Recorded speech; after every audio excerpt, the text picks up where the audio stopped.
I'll keep praying for Muslims to build churches for Christians, Bishop Kuka. The Catholic Bishop of Sokoto Diocese, Reverend Matthew Kuka, has said that he will continue to pray that Muslims would build a church for Christians one day. Kuka stated this on Monday during the commissioning of 86 housing units with a church and mosque for internally displaced persons in Sangare Magi village of Gire local government area of Adamawa State.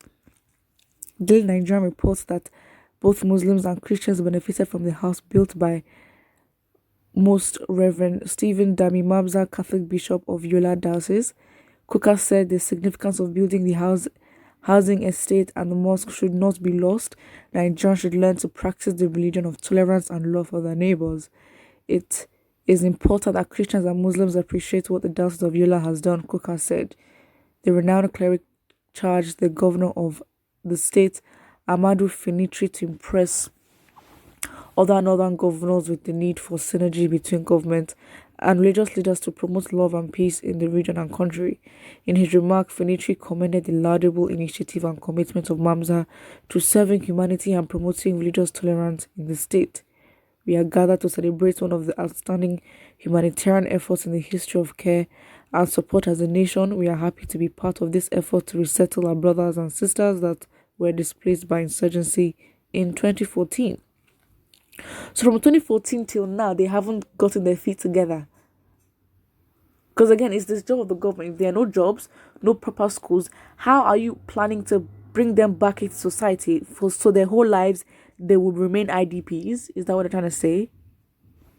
In his response, Mamza disclosed that the Catholic Diocese built the estate with no national and international partner support. The project is a tall dream come through since the Catholic Diocese of Yola first opened its doors to host IDPs on Sunday, September 15th, 2014. This was after the collapse of some local government in northern Adamawa following Boko Haram attacks on villages. At the height of the displacement in October 2014, when Mubi town and environs came under Boko Haram occupation, thousands fled to Yola and approached us for food and shelter. We have been taking care of the IDPs for the past 7 years with little assistance we receive from our major partners. That is a lot of work. Too much. The Catholic Diocese of Yola, with its local resources, also constructed a mosque for some of the Muslim IDPs, Mamza said. He appealed to government and humanitarian actors for more assistance, saying that the displaced persons need to be given more opportunities to be productive and self-reliant. Absolutely. So what has the UN been doing, in the country? What have they, what... So all this time, please. According to him, this will prevent the IDPs from being passive recipients of aid, which results in dependency syndrome. News Agency of Nigeria reports that many notable personalities, including Reverend Bolos Yohana, Bishop of Kontagora Diocese, a representative of Lamido Adamawa, other top clergy, government officials, and politicians attended the event. Okay? If these people attended the event, how does that add to the news? The fact is, I think it just shows that they're doing their best, obviously, but then since 2014, it's 6 years now, you're telling me that there's still IDPs? At least if you take 3 to 4 years to, take care of them and then bring them back into society. But when you don't have a working infrastructure, jobs are not being created, even if it's little enough to be the living wage for them to survive, it's not even available. So it's what have all these charity organizations been doing? I mean, it's a lot of work, but then again, it's if we're going to be doing charity work and the country and they'd go around promote the country as doing this and da. It's just stop using our people for publicity when you're not even doing the most, please. And again, our government should stop embarrassing us and changing our international, international reputation, as in making it worse, making us feel defending more, as if we can't take care of our own people. I mean, since 2009, there has been Boko Haram, attacks and insurgency, and yet nothing has happened to solve it. So yeah, the first comment here says Nigeria has had enough churches and mosques. Literally everywhere you go, there's literally a church or a mosque, especially RCCG. Let's start to be building factories and industries. A lot of problems are solved by good jobs aside prayers a lot of wickedness and insecurity issues will be solved by good jobs too. I mean, if you're going to make industries, you're basically making the market competitive, as you should.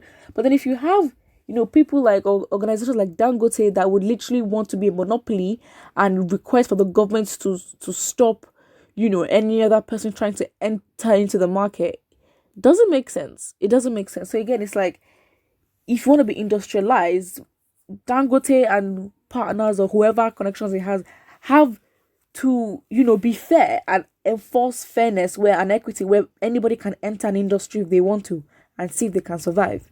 Because they don't want to be making abnormal profit. For what? Someone says Nigeria is one of the most fanatical countries where people call the name of their God 100 times and do nothing about what the religion teaches. Hypocrisy. Stop wasting your time, use that time and pray for disintegration of that useless nation called Nigeria. I think God can answer you. I think that's true as well. I think the only option right now is disintegration. I think for us to get to a point where we are one, it would take a lot. It would be magical. It would be unexpected. But you know what? Never say never, because again, NSAS protest, no one really thought it would be as big and huge and as impactful as that. But it is. So yeah. Someone says confusion everywhere in a zoological republic called Nigeria.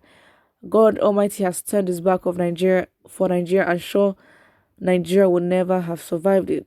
Well, the fact is, he never turned his back. There's nothing God can do when he has given you the resources right in front of you to protect yourself. Okay. Someone put this image saying, an image says Rochas fire at Uzodinma. Your plan to turn more police to vigilante because police are afraid to wear uniform. Fear of ESN or known gunmen. Okay. Someone says all of you people are the cause of this religion problem in the country. Nobody cares about this before, but now it's the Christians that ask Muslims to build for them or Islam to build for them. Please stop making peace. Okay, I don't know what this person is saying. Someone says, when I see people talking about religion in Nigeria, it really hurts because they refuse to follow the way and what the Bible and Quran teaches us. No love in the country. Exactly. How are we sure we even practice? Maybe that's why our religion is bad, or why God is not answering us. The religion we're meant to be religioning, are we religioning the way we're meant to be religioning? Exactly. Because those that do religion, they don't do religion like us. So we must be doing something wrong, and we're not practicing it properly the way we should. But still, there are just certain things that need common sense and logic where no one needs to tell you, and you need to take responsibility for yourself and actually, build what you want because you have the resources. There's no excuse. Put what you think in the comment section below, and do not forget to like and subscribe.